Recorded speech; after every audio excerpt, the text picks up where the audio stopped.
हेरगिरीच्या आरोपाखाली अटक करण्यात आलेली ज्योती मल्होत्रा पाकच्या सूचनेनुसार काम करत होती। ज्योती पाकिस्तान उच्चायुक्तालयातील अधिकारी दानिशच्या सतत संपर्कात, ज्योतीची कबुली।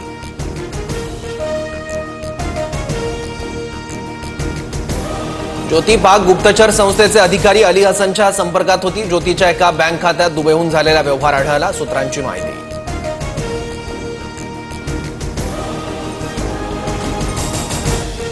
उत्तर प्रदेशच्या एटीएस कडून मोठ्या कटाचा पर्दाफाश। मुरादाबादमधून अटक केलेल्या शहजादला प्रशिक्षणासाठी पाकिस्तानात पाठवलं।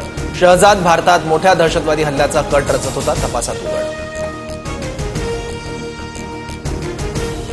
पाकिस्तानात कुचदार जिल्ह्यात शाळेची बस स्फोटकांनी उडवली। 4 मुलांचा मृत्यू, 38 विद्यार्थी जखमी। हल्ल्याची जबाबदारी अद्याप कोणीही स्वीकारलेली नाही।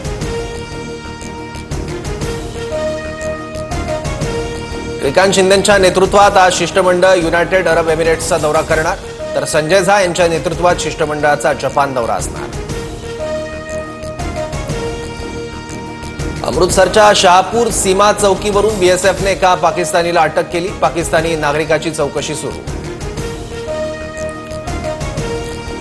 अवघ्या 200 रुपयात जमिनीची हिस्सेवाटप मोजणी होणार। शेतकऱ्यांवर आर्थिक भार पडू नये म्हणून चंद्रशेखर बावनकुळे यांचा महत्त्वपूर्ण निर्णय।